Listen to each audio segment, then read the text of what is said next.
Welcome everyone to Zoom into Books this afternoon.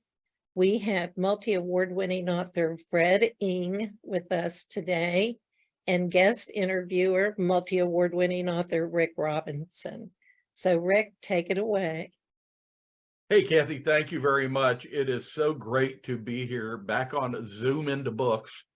And it's especially exciting for me to be here on Zoom into Books with a guy that I have known literally my entire adult life. In 1983, I was in law school, and a couple of knuckleheads were putting on a seminar in Northern Kentucky University and asked me if I would come over and talk about legal liability in sports. And in the audience was this guy who had started this national organization about youth sports.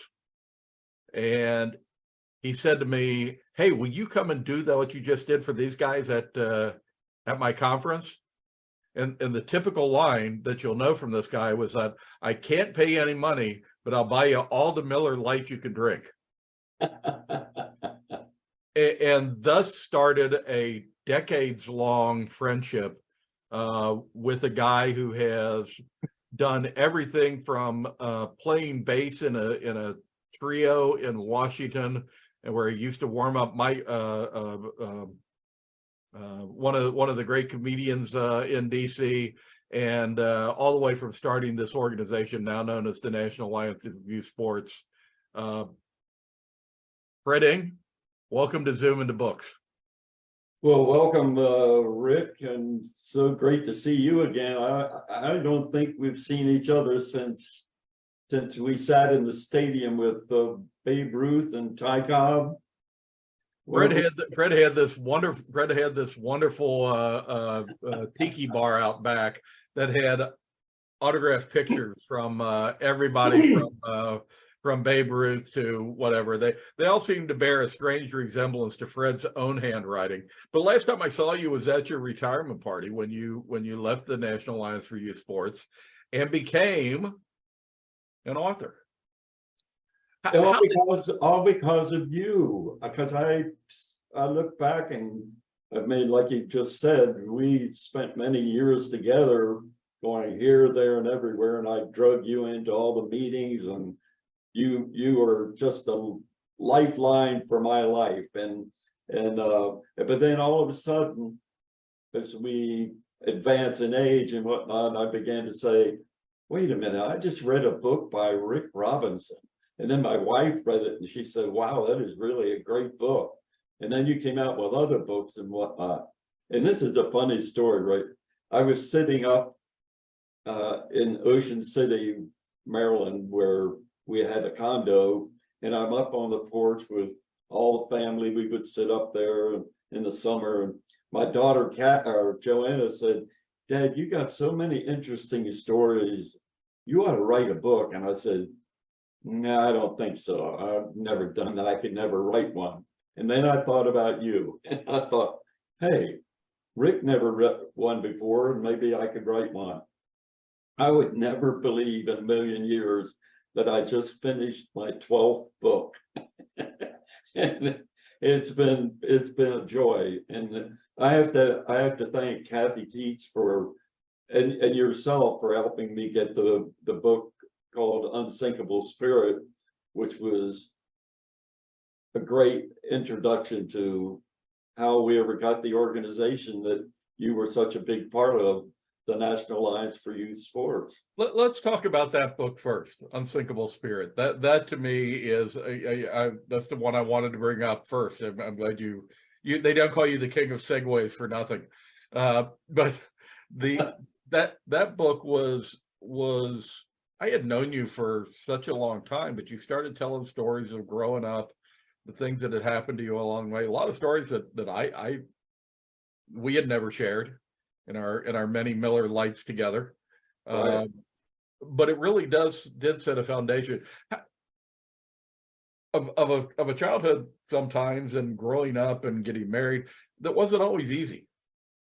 How were you able to get past what had happened in the past and put it down in writing? Well, you know, you're right. It wasn't easy, and the wild part of it was, one of the wild part of it was when I knew I had to graduate from college, or else I'd be stuck in teaching this elementary school that I had no degree in, no real reason for being there. And one day I was watching or listening to the radio, and it was from this guy talking about having this physical education program. And I said, that's what I need to get. I need to finish. I had gone to the University of Maryland for 2 years and had a few credits. And then I told Mike, my wife, I said, I think I had to go there and finish. And she said, you realize this is an all-black school? I said, yeah, I realize that. Quick story, I graduated from there, was the first white graduate from an all-black college. And I had many experiences there that really were kind of scary, of riding around on the eastern shore of Maryland in the early 60s, when right at the same time that there were riots everywhere and whatnot. So it was kind of scary, but that was kind of the beginning, right, that got me going, and it led to one thing after another, and ended up with the National Alliance for Youth Sports, but there's a lot of stuff in between there. Let's talk about your experience when you went to, it wasn't University of Maryland, was it? What university that you went to? Well, it was called Maryland State College. Maryland State College at the time. That's right. Yeah, it was all black school. And I love hearing the stories. First off, for those watching, Fred has actually been inducted into the athletic department's Hall of Fame at Maryland State. Interestingly enough, on the same day that he was inducted, so was the late great Clarence Clemens inducted into that Hall of Fame. But tell me a little bit of what it was like to break in a reverse fashion, to break the color barrier at an all-black college. Really kind of weird, but you know what? It's kind of when you have this unsinkable spirit to try to go for something that you knew you needed to do, and that was to go to the school. So people would ask me, how are you doing that? How are you going down there with all those black students there? You're the only white one there. And I said, it doesn't matter. It doesn't matter to me at all. And the interesting part was, when I was there the first month or so, when I went to register, there was this big black guy that people looked at me, and he knew I felt really uncomfortable. And when I left the registration, he came over and he said, if you ever need anything, just let me know. And I thought, well, who is this guy? Anyway, I found out that he was the football hero, who was 6'4", 240 pounds, and he was a golfer. And he asked me to be Big on Daddy, right? Big Daddy, right? No. His name was Bob Taylor. But Big Daddy was another story. Okay, Bob Taylor. Should I tell that one? That's really a good one. Well, tell us a little bit about Bob Taylor, because I mean, okay, he got you on the golf team, right? He got you to play on the golf team. Exactly. But so Bob's a great golfer. He's from Columbia, South Carolina. I'm saying, how did you ever learn to play golf? Because I knew you could get on at the golf courses. Anyway, he was a caddy, and one of the members helped him learn to play golf. So we go and we're playing these matches, and I would get in the car. There'd be 4 other black guys and myself in the car, and we ride down the highway, and people would look out the window and look over and look at me like wondering, okay, who is this? So it was one match we go to at Morgan State College in Baltimore, and that's where they had a guy named Big Daddy Lipscomb, who was about 6'8", 980 pounds. And we pull up to the parking lot of where this college was before we went to the golf course. And he looks over at me And then he sees Bob, who he had known Bob, and he looks over and he says to Bob, "Who's that little white honky you got with you? And what's he doing there?" And that was kind of a scary little thing, but that's one of the times I had Bob with me. But all of that experience, Rick, you know, it was amazing that I got a chance to play golf and sorry. And got on the golf team. Someone down the road. Sorry. That's all right. You talk. So when you, by the way, as you listen to this this broadcast and you see what's going on there, the one thing that's funny is to look at someone who is 6'8" standing next to Fred and I. Those of you who know me, think of Fred about an inch shorter. So we're the guys who would definitely stand out next to the tall guy. In fact, one of the early supporters of Fred in the National Alliance for Youth Sports was a guy named Buck Buchanan, and Buck was with the had played with the Kansas City Chief on the defensive side, big old linebacker, and Buck. I think I still have a picture somewhere, Fred, of you and I with Buck with his arms around us, and I think we came up to his elbow, somewhere in that range. He didn't have to do much of anything to put his arms around the two of us. Yeah, I remember that.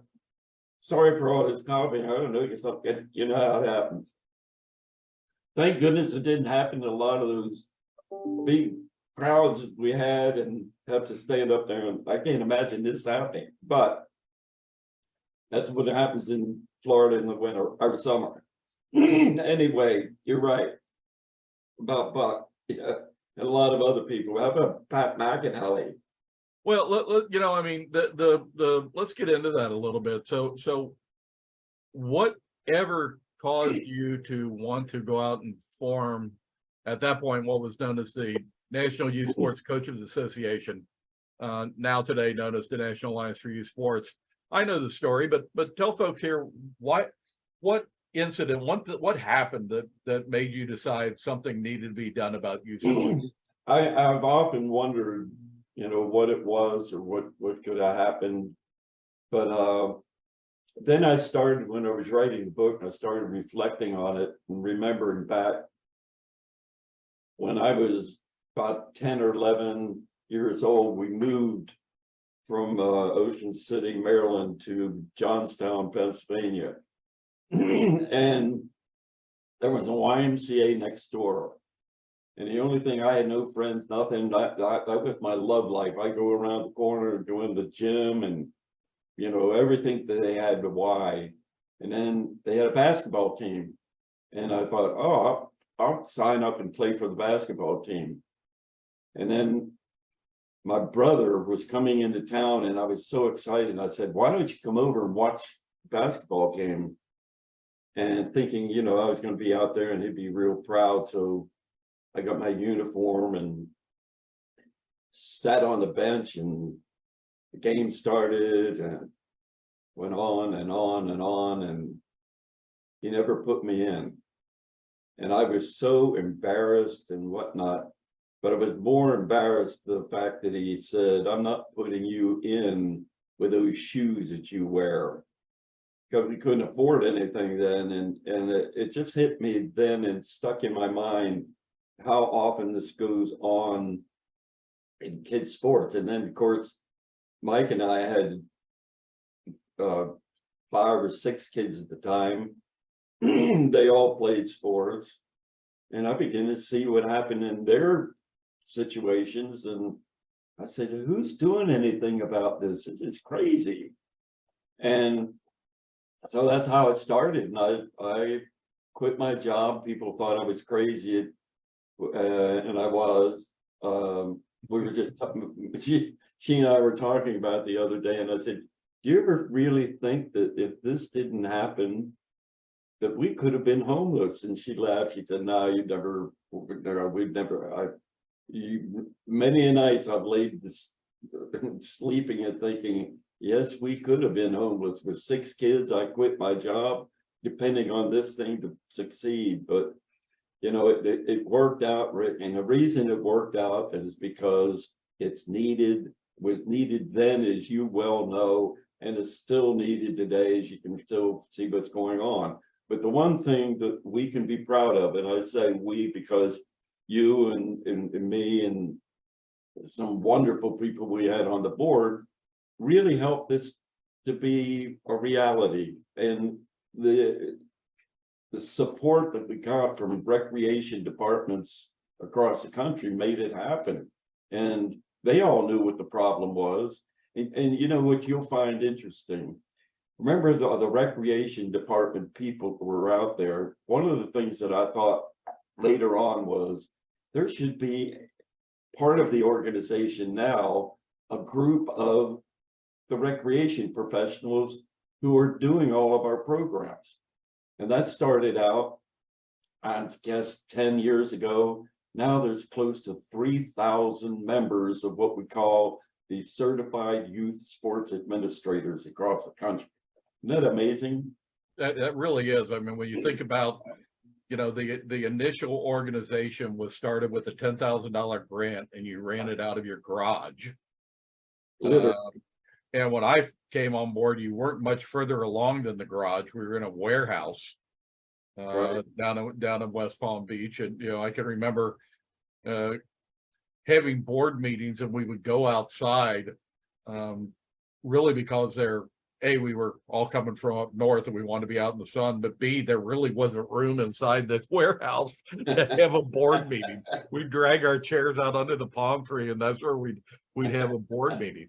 You know, I was thinking the other day, Fred, one of the interesting things, if you're watching a lot of the news stories these days, you get this whole thing coming about how the athletes are having heart attacks or other things from being hit. And, you know, I heard somebody on the radio say the other day, none of this was happening in a year. You didn't ever hear about this before. And I remember thinking, we did. The National Alliance for Youth Sports, if you remember, one of the things that we kept getting reports of were little kids that were the right-handers that would be up to bat, and they'd get hit in the rib cage and they'd have cardiac arrest. You know, and we actually took that on as a cause during the time, but it's for all the people who were out there saying, well, that never happened before. Yeah, it did. And it was guys like Fred Engh that figured out it was going on. Yeah, it's so true that you see all of the things where we live now. It's really interesting. Our house borders parks and recreation field, and so we look out there. The windows in front there, it's kind of totally windows, so you can sit in a room and see all these kids playing. And I walk over every now and then and just watch and listen to the parents and the same thing. But it has just gotten so crazy, Rick, that now parents spend $2,000-3,000 a year to get their kids into what they call travel leagues. And you know, it's great to see your kid try to advance and get better and better. But what is happening in the whole scenario is that the kids that were just mediocre players, they don't have anywhere to play anymore, because the Parks and Rec departments, to a great degree now, lease the fields out to these elite leagues. And so, you know, it's crazy, because sports, as we know, is such a great learning experience for everybody that participates. And you take that away from them, it's like taking a big part of their life away from them. How did you then, you know, when I look at your books and what you're writing, you write some about the sports. I mean, you've written a couple of things about involvement in sports. I mean, there was a book prior to you being with Headline Books, but you've published a bunch of books, but you've kind of jumped around in the genre. You have a children's book, right? Yeah. About your dog and your iguana.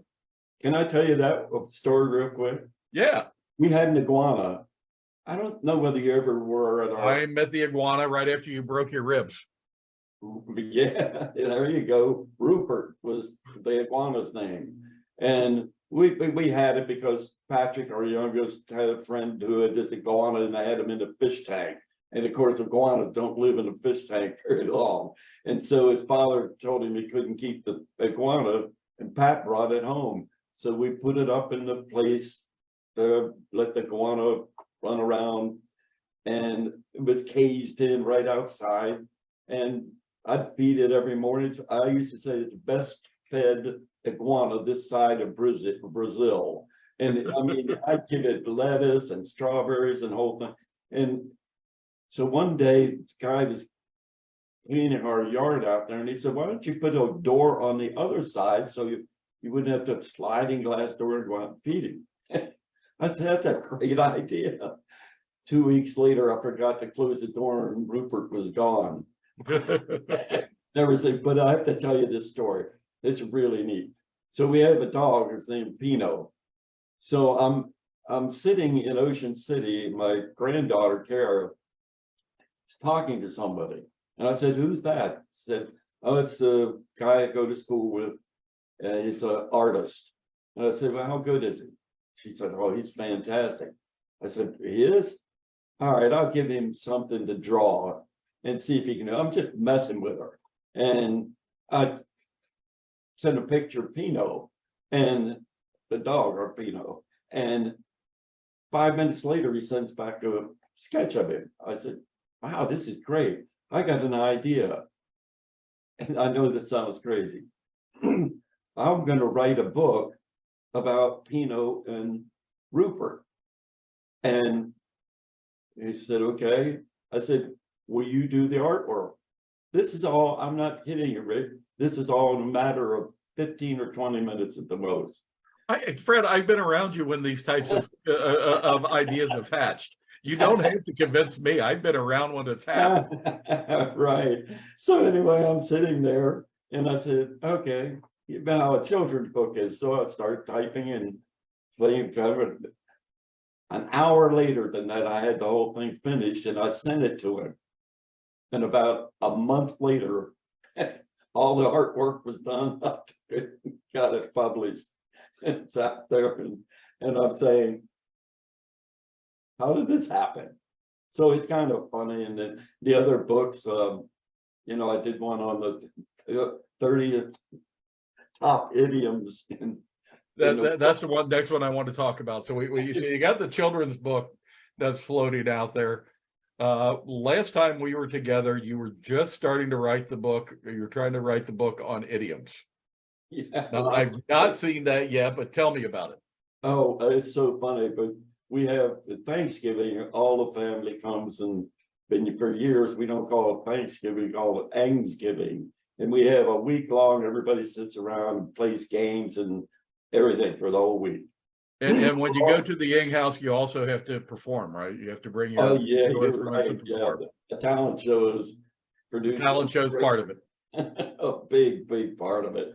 And so we're all sitting around, and I used to make up these things, and I'd say, "So where do you think all these different sayings come from? Like, you know, heard it through the grapevine." Now, who would ever come up with something like "heard it through the grapevine"? Does anybody know what that means? And I'd go and I'd tell them another idiom, and they'd all sit there and laugh because I'd make fun of it. I said, "This would make a great book." So here's a real funny part of it. So I said, "Okay, I'll find 30 idioms and whatever, and I'll pick them out and do it." I said, "But I got to have an artist, because you can't tell people about an idiom." I got online. I'm online, and I've gotten somebody from Brazil, somebody from Argentina, somebody from Yugoslavia, whatever. I can do the artwork. Finally, there's a name on there. I said, "Oh, I'll just pick him. Why not?" He sends me whatever. He does the first two idioms, and he says to me, "So where are you from?" And I said, "I'm from West Palm Beach." And he said, "You got to be," I can't use bad language here now. I said, why? He said, because I'm from Lake Worth. Lake Worth, There you go. right next to me. Yeah. He lives about 2 miles from me. Can you believe that? There are people all over the world, the guy's from here, but he's an unbelievable artist. And anyway, it was fun doing the thing. So what were a couple of the idioms that you did? You did Heard It Through the Grapevine, obviously. Oh man, I'd have to look at the book and you know, it's like saying something and you say, oh, I know 100 of them, and you do, and you can't think of one of them. And I You know can't. what's interesting for me, and do you find this is that once you write something, you're on to the next thing, and you don't really think about what it was you wrote? If somebody will come up to me and go, "Hey, you used my name in that one book. What book was that you used it in?" I don't know. I don't remember. I mean, I'm on to the next one, and I'm always trying to think three strikes ahead. It's amazing. I mean, you're the major leagues when it comes to writing compared to me, but you know, I just stuff that I write of having it's just so much fun. Rick, I tell everybody, and I knew you would do the same. I say, you know what? I don't care what you think about yourself. You have a story to tell about your life. And Oh, absolutely. sit down and start thinking about when you grew up and whatever. And all of a sudden it will come into your mind and stuff. And you know how you do this. You're writing, and sometimes you think of it, it's so funny that you write, you laugh out loud at yourself. Sometimes you got tears in your eyes from what you just wrote. And I say that anybody can do it. If I can do it, I mean, anybody can do it. And it's been just a lot of fun. You know, when the first book that I wrote was after campaigns would get done, to wind down, I would always pick a project for the winter.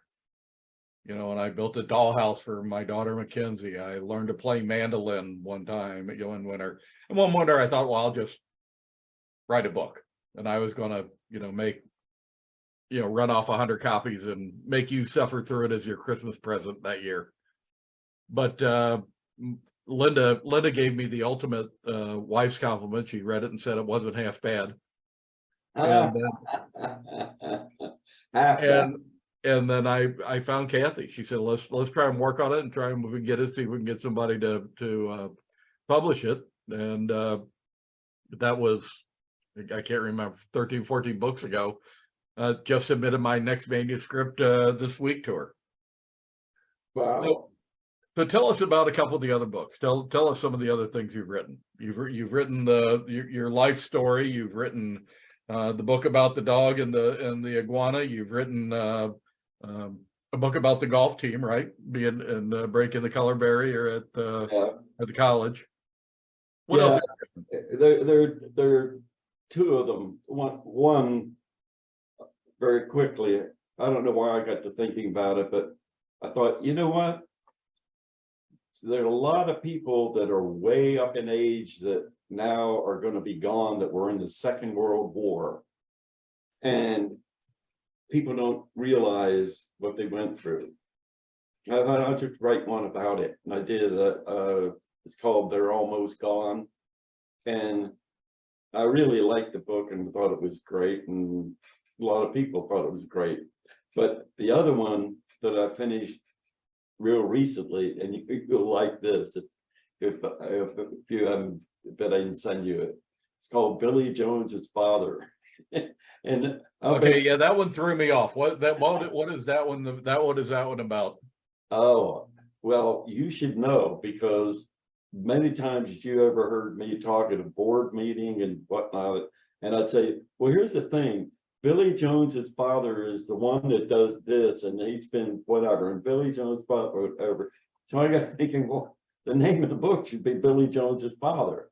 And what I wanted to write, and I thought, I'm going to leave something with people that if 5 people and whoever read this book say, I better think about that. So I wrote about Billy Jones's father, but it was really his father, who was the tyrant, did all these horrible things to him. And the story when he came home from, his son was named Arnold, and when he came home from a little league game and whatnot, he would torment him because he didn't succeed and whatever. And it went on and on and on. And the interesting thing about it, Rick, was that I told all of the stories that I could remember and put them as asterisks. So I would tell the story. Remember, you were just talking a minute ago about the kid with the baseball bat? Yeah. It was a story, and you remember probably the mother in Tampa, Florida, where his son, her 9-year-old son, was at bat, and pitch hit him here and died 2 minutes later. And so all of those stories, I would tell the story in fiction, but then have an asterisk and say, this actually happened. So I included all of those things throughout. You know, and there were so many, gosh, there were so many of those from those days, Fred, the horror stories of youth sports, of kids that were going out and, you know, having a horrible experience from it when it should be the experience of a lifetime. Right, right. The whole book, you know, when I wrote that, I thought, will anybody understand what this is all about? But I've had a few people come back and say, wow, I never thought things like that could happen. And I say, yes, it does. And somebody asked me, said, well, what was the worst story you ever heard? And I said, well, that's, you know, there's so many of them I can't remember, but I do remember one that always stuns me, and that was football for kids. And we're playing football, the coaches, they don't know who to pick, their fathers, their uncles or whatever. They don't really know, other than their experience playing maybe high school football. But this one team had a kid that was 18 years old that was one of the assistant coaches. So the quarterback runs around the end, the opposing defensive player runs into him, bam, knocks him down, he's laying flat on the ground. And this young kid who's now thinks he's the coach says, well, I remember when I played, I dislocated the shoulder. And when I dislocated the shoulder, the coach would say, boom, you just pop it back in. And so you put your fist under here like this, and you push down here and it'll pop it back in. So the kid's standing up and he does it. And he boom, pushes his arm down. Now see where I'm pushing my arm down right here? Yeah. The kid passed out. They took him to the hospital and they find out that his arm had already been broken here. Nothing in the shoulder. So what he did when he pushed it down here, he totally broke his arm and had a compound fracture. So I'd say that one because there are hundreds of stories like that, especially in youth football, where the coach mere macho kind of guy, and I want people to know that. And the one thing that's really good is that we see a lot of things happening today that are out there, but they're much, much less than when we started the organization. And especially since, you know, today with the social media, you can hear anything that happened 5 minutes to 10 minutes ago, and it's on the internet. Well, you don't see all of these stories like we saw or heard about. And so I think we've done a lot of good. You know, you talk about that. The one thing that I remember that you'll appreciate this, when our oldest son was born, Joshua, and I was still on the board, we were still running around together. Joshua had gotten involved in youth hockey, and I had helped then get the coaches go through our program and help them get trained and everything else. And the most delightful thing is Joshua is now in his 30s. They're expecting their first child. And you know what Joshua does twice a week? In Cincinnati, Ohio, he plays hockey. You know, he went through different sports, went to different things all the way through, but here he is all these, 20, 25 years later, he's going back to that initial thing that he played, when he first started. It kind of reminded me of the whole idea with Hook a Kid on Golf. To those of you who might know it, there's one of the programs in the National Alliance for Youth Sports is called Hook a Kid on Golf, that teaches young kids the not only how to play golf, but also the etiquette, the history of the game, all of those things around there. And the whole idea behind it when Fred started this was that, most golfers don't start until they're in their 20s. Whereas kids that play ball, they start, or hockey, they start so at an early age. It's if we could get them started young and then come back to golf and remember these things, I think that was one of the great accomplishments of National Alliance for Youth Sports, was starting the Hook a Kid on Golf program. Yeah, you're right. And since that time, close to 4,000 kids have gone through the program. And the good part was that, different from any other junior golf program, was we got clubs for the kids. So that when it was over, they could still have the clubs and use them, and their mom or dad could take them out to the golf course. And more importantly, and I think this is very important because you mentioned the shoes. The other thing that the program did was teaching the etiquette that you had to have a collared shirt on when you played golf.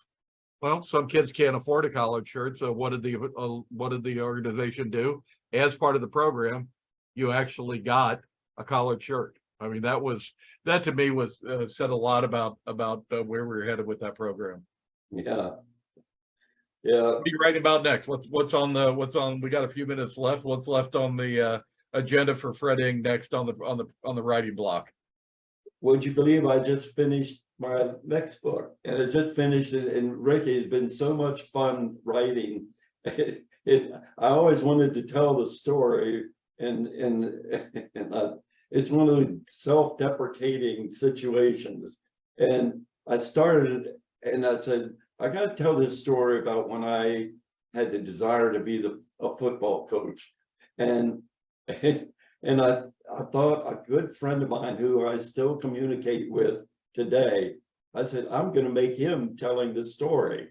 So I changed his name to change my name. And I tell the story about how we grew up in Ocean City and stuff that we did to lead up to this whole thing. And I started by talking about when back in 1940s, when I was just a kid, I would live out in the country and listen to Bill Stern. You remember Bill Stern? See, you're too young. No, you got me on that one. Yeah, Bill Stern was the national hero of radio, broadcasting. He broadcast the World Series and the, football games and whatnot. And I used to listen to him at all the football games on Saturday on the radio. And I said, that must have been something stuck in my mind. I always loved football. And then when I went to high school, I was on the wrestling team, and the coach would never let me play football. And so I never played football. And I said, I'm going to do this regardless. And I went to teach at this middle school, and I decided I'm going to create this football team with these kids. We had 15 kids in the 8th grade. The 7th graders, they couldn't play. 15 kids, we had to have 11 kids. One of the kids was in a wheelchair. So I made him the manager of the team. Anyway, we had no uniforms. I went to the Boys and Girls Clubs, borrow their football uniforms. We had nowhere to practice, outside on a vacant lot. I drew plays, but the one thing we had was one kid that could run so fast you wouldn't believe it. So I said, that's all we need to have him in a game. I scheduled a game. People say, are you crazy? And I tell this in the book, my friends telling me, you can't possibly, what about liability? I said, what's that?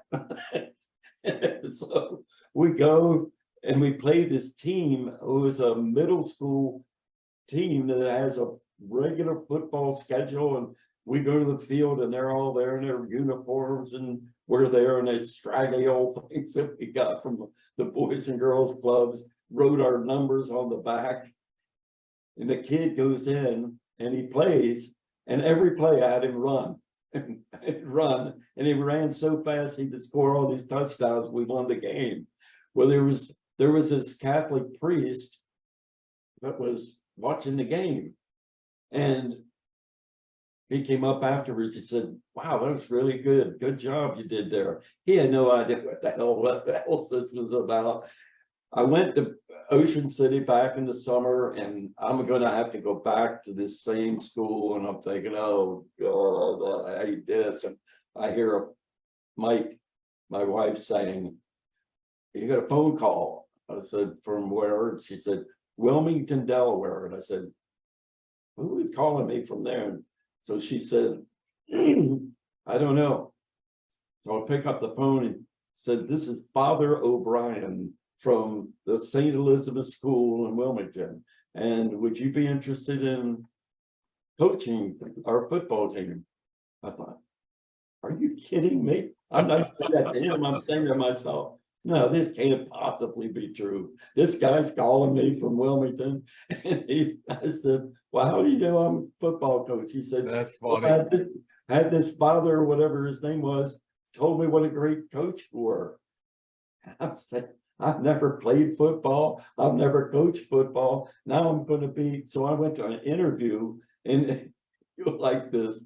He says, "Now, the only thing you have to do before I decide is you have to hit a handwritten note and tell me why you would like to have this job, why you think you would qualify." I said, "Oh," I told Mike when I got back, and she said, "Oh, you're doomed. That's it. You have the worst handwriting in the world." And That you do. that I do, absolutely. Then I go for my second interview, and he says, "You got the job." I said, "I do? I got the job of the head football coach?" He said, "Yeah, we just had our coach, we fired him from the year before." And I said, "Well, good." And he said, "You know how I decided? Your handwriting. I'm a handwriting analyst." And I said, "Oh." So my So little Mike got a job. so we go, and the first meeting of the team. I see these kids. I mean, they're twice as big as these 15 other middle school kids, and they're all mean-looking kids and whatnot. And I said, "Damn, I might have something here." And I did. The kid that was a quarterback and was really good, but I had no idea what I was going to do. And I tell him the story when my friend Bert, we went to the College Park campus, we'd watch Maryland play, their other teams that would play, and his coach, his name was Tom Nugent, he was crazy plays and whatnot, and he'd have an I formation, a straight I, and all this, and I'd write the stuff down. Just anyway, when I got the job, I said, I got to figure out what I'm going to do.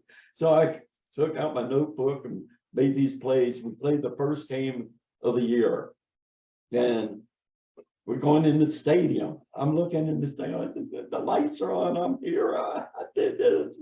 You're kidding. So we go and we won the game.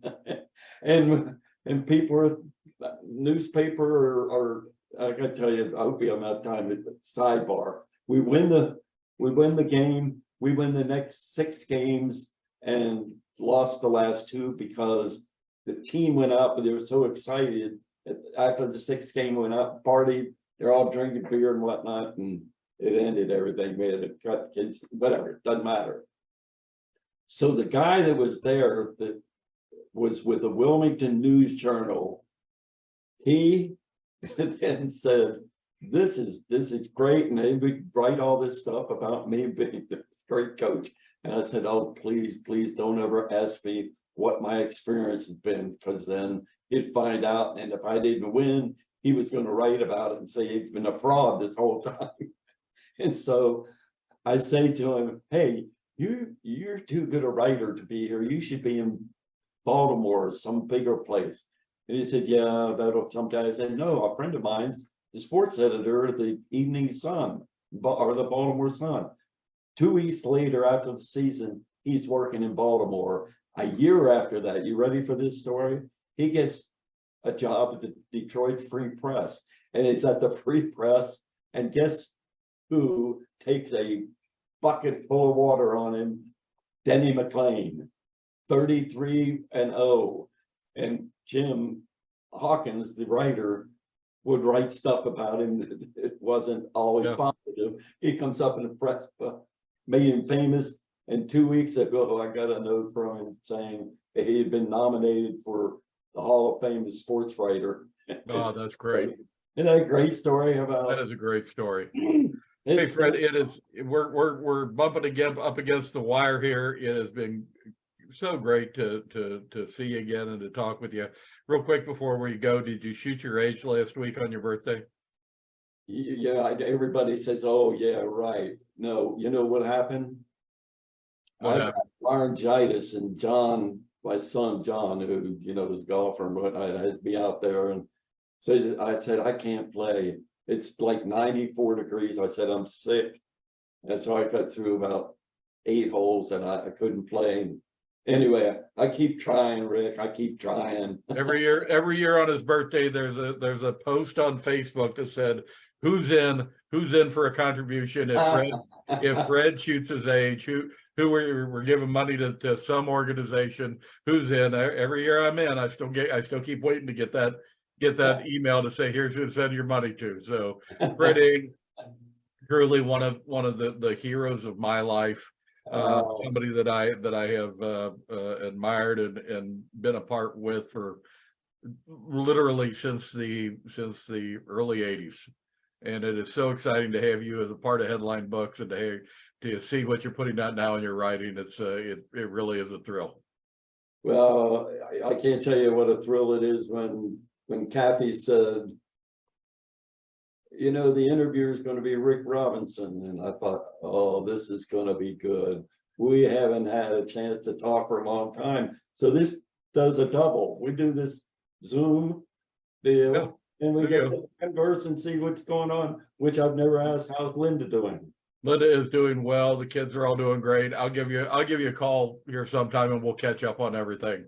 But one thing we will not close because we don't have enough time yet. Whatever you do when you see Fred Engh, do not ask him to tell the monk joke. Thank you for being a part of Zoom into Books. And we will be back with some other authors in days to come. Fred Engh, author extraordinaire. Thank you, Rick. Thanks, Fred.